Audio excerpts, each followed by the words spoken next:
All right, so that is the MP from Ladakh. Joining us on the show, we have with us Ajay Shukla, defense analyst.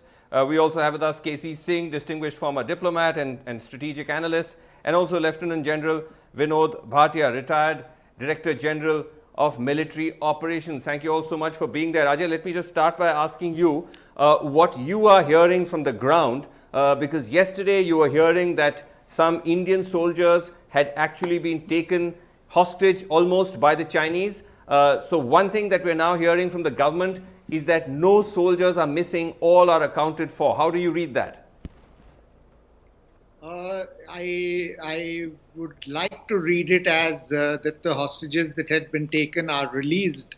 But I hope the government does not mean by that statement that the hostages are counted as accounted for Indian soldiers.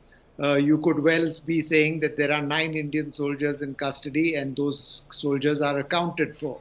Now, I don't know what the position is. There were 9 hostages as of yesterday. Those hostages were being released or negotiations were underway for their release. And I presume and I hope that they have been released. Mm-hmm. Yes, let's really pray and hope that is indeed the case.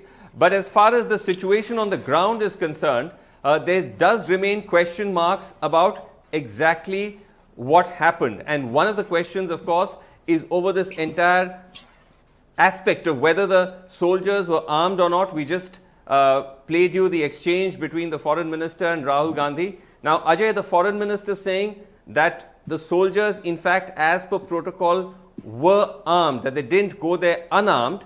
Now, is it possible to explain that they would have actually taken arms to a scene of conflict like that and not used them, even if they were overwhelmed and facing a risk to their lives? Srinivasan, that's inconceivable. Even the most best trained military in the world, and I'll tell you that the Indian military ranks right up there along with the best of them. When you're faced with a situation where 20 people have been killed or are in the process of being killed and you're facing a mortal threat to your life, and you have firearms with you and you're being clubbed and bludgeoned to death by an overwhelming strength enemy using barbed wire clubs, it is almost inconceivable that firearms, if they had them, they would not be used. So while I agree that it is policy and it is standard practice for Indian patrols to carry firearms, my understanding is that this patrol was not carrying firearms. It had been asked not to carry firearms, and that was the reason why it could not fire and defend itself. So, you know, one can always fall back on procedural issues, that it is standard practice to carry firearms, that these motherhood and apple pie statements are easy to make. The question that had to be asked was this patrol carrying firearms? And my understanding is that it was not.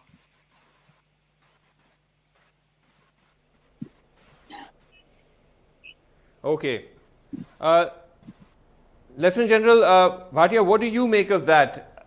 You know, as someone who's, you know, you've served, you are aware of how this works. Now, obviously, the protocol is that you're discouraged from using arms, but is it even conceivable that our soldiers would be carrying arms, as the foreign minister suggests, but not use them under such a grievous attack? So I'll go by, not by conjecturing, I'll go by the official statements available. And if the External Affairs Minister says that they were carrying arms, I will go with him, that they're carrying arms. That's the official statement. I will also not say that whether there are 9 hostages or 10, 20 hostages or 50 hostages. Let us go by the official statement which is come to us. Let us trust your army, please.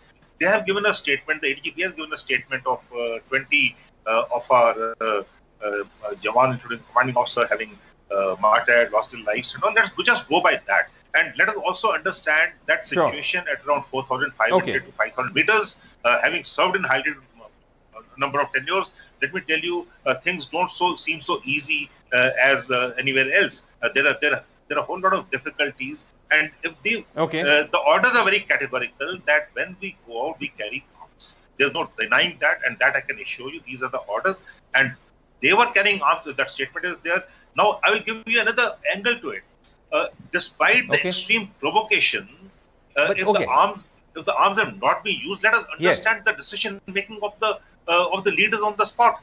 So let us respect that decision they have taken.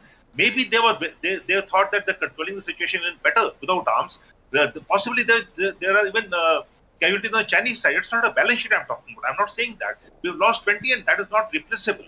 I'm not even saying that. But on the ground, the situation was there. No, I agree. I don't need any. But see, I don't need any rules of engagement. Self-defense is my right. Self-defense is anyone's right. It's every citizen's right. So even in self-defense, I would have fired. The fact that they're not fired is a professional army. It's a disciplined army. It's a commitment. It is a decision of a leader on the ground. But isn't that let's respect it, please. But isn't that somewhat surprising that when you are under, but that's what I'm saying, as you said, that under self-defense, it's completely permitted as the rules of engagement, that given the nature of the attack, I can understand if this was just a skirmish which had somewhat escalated, but this was a brutal, murderous attack. In that event, surprising that the orders, I mean, that arms would not have been used? Yes, I should say I'm surprised, and I'm surprised at the discipline of our troops in contact, of the leaders out there who have taken the decision. After all, even if the scuffle is going on, what is going on? It is a subunit out there. It's a unit out there. It's a body of troops which has got a command and control system, and the decision-making authorities out there. After the CO, the next step takes over. It is unfortunate CO has been this thing. And what I'm trying to say is a little different. Look at it. Look at that man's decision-making ability. That he has still taken a decision not to use arms. He had the arms with him. He has the ammunition with him. And it is not only Indian. Even the PL has not used arms. So possibly both sides. Possibly. I don't know. I'm sitting in Delhi. I'm in a very comfortable place, in an air-conditioned place. Okay. Possibly, I feel that they both thought that they were winning the day. It's hard to say. So when you're winning the day, correct? It's hard to say. Right. I think this is why. Fair enough. I think this is why. Respect to the decision of the. No. I think that's why, Lieutenant General. No. Again, I agree. Agreed. We should respect the Army's, information that they provide. But at the same time, there are these questions that are not clear. There is some doubts which still remain to be cleared, and we hope that they will be cleared. But Ambassador Singh, now, what do you make of now if you were to read what is happening on the border? Because on one hand, you had some very strong rhetoric for the first time from the political side, from the government side, the Prime Minister saying that we will not take this lying down. India will retaliate if provoked. On the other hand, now we've had the meeting of the generals at the border or at the LAC. There does appear to be, fingers crossed, some kind of diffusing of tensions. You don't ask me that question, but let me give my view on arms or no arms. You see, essentially there are three agreements on how to maintain peace and tranquility at the border. There's 1993, 1996, and 2016. The 1996 agreement says that within a 2-kilometer distance of the LAC, neither side shall fire arms, shall fire shots. Now, therefore, that is why shots have not been fired. Unfortunately, what has happened is the Chinese have been playing around with that. That's why they're coming with rods, with barbed wire, with pins, because they want to show that they are not in breach of 96, but they are using deadly weapons, deadlier probably than a bullet. You may have a bullet wound, but if somebody hits you on the head with a club full of nails in it, you don't survive. Therefore, it is quite conceivable, because this rule is there. Therefore, they were not carrying the weapons because maybe the local commander did not want to take a chance that under pressure, if we shoot first, when the Chinese attack you, because they've been attacking with clubs, deliberately doing it. They're not using weapons because they say we are within the 1996 agreement. So maybe they went prepared to counter that. But they were outnumbered. There were just far too many Chinese. So they could not handle them with, maybe they were carrying just normal sticks or whatever it was, whatever the Chinese are doing. But they were just outnumbered. And I think to say that because armies come out with a statement, we shouldn't question it. I'm a great believer. I think people should read Pentagon Papers, should read what happened in America, read the conduct of Vietnam War, read the conduct of US intervention in Iraq and Afghanistan. Armies make mistakes, but that doesn't mean that army is sacrosanct. We shouldn't examine it.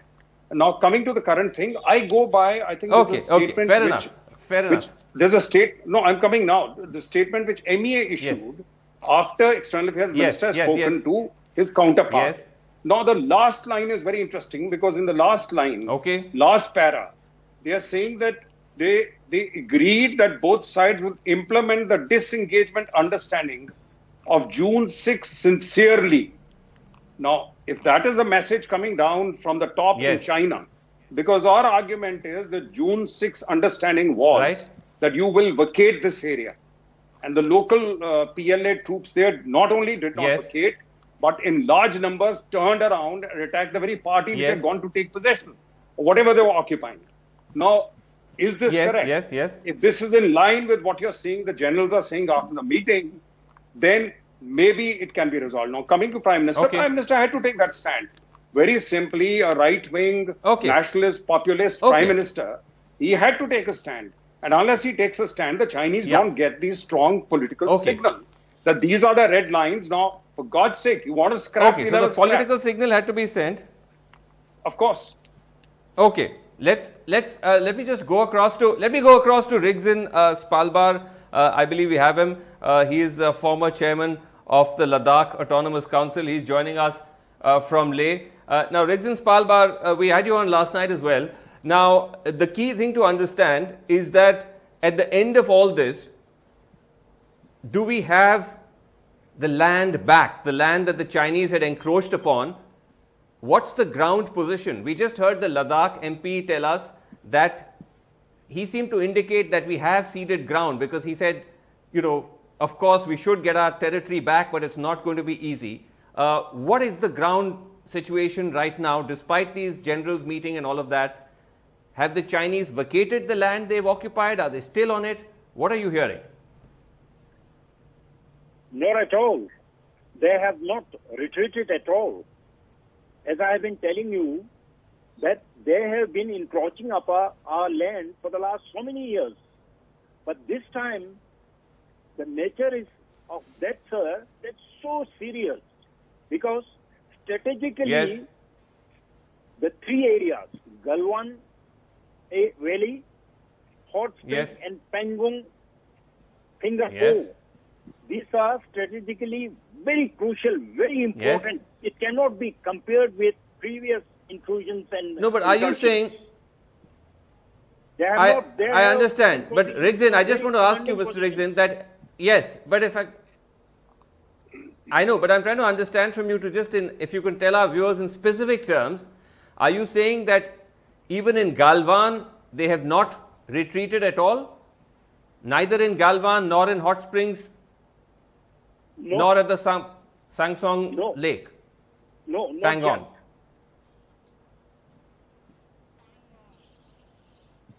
Not yet. Neither? That is a specific answer. Oh, I see. So it is exactly the same position as when they entered in the early weeks of May. Yes. The proof is when that is deeply worrying. Had gone on a recce to check and us, this is, they had not withdrawn. Yes, go ahead. That's why instead they attacked us. Yes.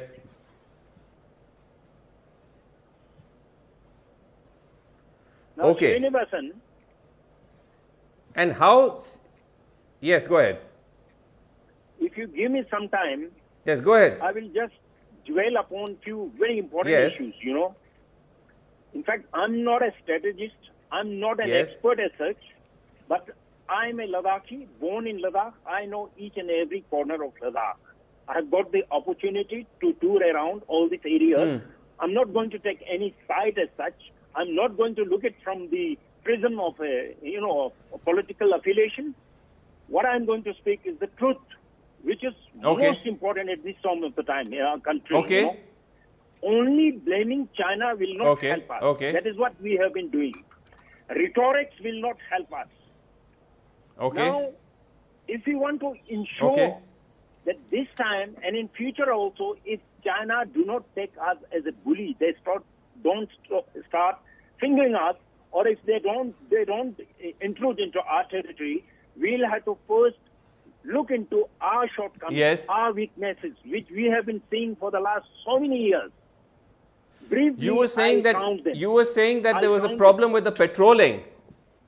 One of the Yes, things yes, you were saying we is have not that been doing the there was patrolling there's been properly. a Had we been doing proper patrolling, Okay. how come in an overnight they come from finger 8 to finger 4? And with a road built, the road cannot be built overnight or in months. It would have taken several months to build the road. Either it Okay. was not reported to higher ups or Okay. we did not carry out the patrolling at all. And in those areas, which is the winter pasture land of our nomadic people, nomads are not allowed to go to their pasture land Yeah. by our own soldiers. They are discouraged. So patrolling Right. should be done religiously. Okay. How can Okay, you patrolling trust the is a big weak link. Can I just come back to you? Yes, I'll please. come back to you, Rigzin Spalbar. Just give me a second. Ajay Shukla, important question raised by Rigzin. He was saying that was, at least as he sees it, a drop in patrolling, and which is what allowed the Chinese to encroach. But he's raising an important question that either the regime of the day was misinformed about the extent of the intrusion, or they knew but were unwilling to acknowledge it. What is your understanding of what is closer to what could have happened? Well, there are two distinct phases to what has happened. The first was around April 19th, when intelligence reports started coming in of heavy Chinese vehicle movement across the line of control.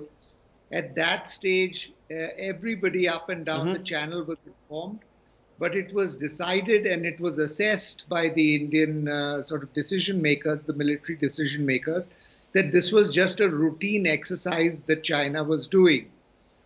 Thereafter, starting from the 5th of May, when Chinese troops entered across the line of actual control and entered at 5 different points, all of which I have written about and put in the public domain. At that stage, the Indian side fully knew that they have entered. It was decided, however, to try and engage in a sort of cover-up operation to minimize the rhetoric, to make sure that, it was not coming out in the public domain. And the hope was that the Chinese, having come in and made a point, would get up and leave. Except that the Chinese completely did not cooperate with this endeavor. They decided to sit down and stay, and they had come to sit down and stay, just like Rigzin Spalbar was saying just now. The Chinese this time had the intention to capture territory and retain territory. So this cover-up operation could never continue. I agree entirely with Casey saying that governments lie through their teeth when they're in trouble. And this is what the government has done, except that the whole lead was blown off this cover-up operation when these 20 soldiers were killed and could be hidden no longer. Right. Okay, but Lieutenant General Bhatia, now, if it is indeed true that the Chinese are still squatting on sensitive positions on the Indian side of the LAC, then how do we push them back? How is it realistically possible for us to, we've lost our soldiers, which is terrible, but how do we reclaim lost ground? See, we have to put things in a correct perspective. Cover up and all, I don't know whether in today's age and world you can cover up such things. The media scrutiny is there, the media are clear, and I think every commander understands that. And let me give you a small example. On the 8th of January 2013, I was the DGM. We had a beheading of 2 of our soldiers in the Rajouri division. And we went out to the media and told them, look, this has happened. Because why? Why should I hide it? If something is there, something is wrong, let's come out with it. That this is a lesson we learned from 99. So I think we, the army and the armed forces, have to learn and have learned to live with media scrutiny, media clear. So we have to understand that transgressions happen almost on a daily basis.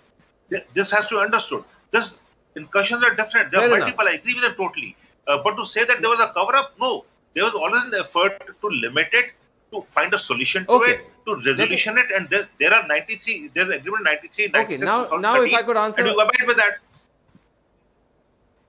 Okay, but sir, General, if we could come to my question now, yeah, as to how do we now, if indeed the Chinese have have occupied these positions. How do we get them back? How do we reclaim lost turf? Okay, there are still protocols in place. They've been violated on 15th of June, fine. But the talks are going on. The talks have failed. Oh, it's okay. As long as the talks are going on at the military level, as the talks are going on at the diplomatic level, there are avenues which are open. We can reach an understanding. The thing is that for 4.5 decades, we maintained peace and tranquility equilibrium. And we have to, it is in China's interest. I think China's cannot afford to escalate. Let me also put it very bluntly. We are looking at a post-COVID world order, which is different. Fair Let us look at the strategic thinking which is there. Back. Let's assume. Okay. Let's assume they refuse. Let's assume they refuse to go back. Let's assume they refuse to go back. Somdrongchu happened, and they took them months and then years what? to go back. So that's what I'm trying to say. In '86, Somdrongchu happened.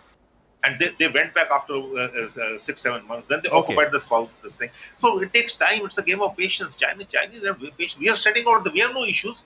Sitting even Galwan. We've been sitting there. Indian Army used to carry everything on their back. We Okay, it's just that in this instance, we'll get them out.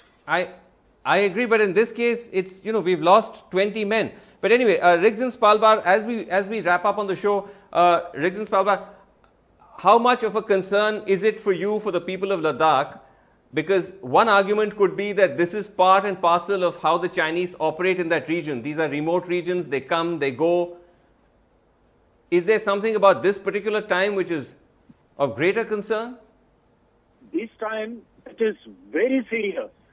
We are used to it. We have been seeing it earlier also from Chumur, Demjo, Khakte, Chokchalu, Pangong, everywhere. But this time, they have come and they are going to stay put. That is my apprehension. Because they have taken very crucial position this time on Finger 4 top.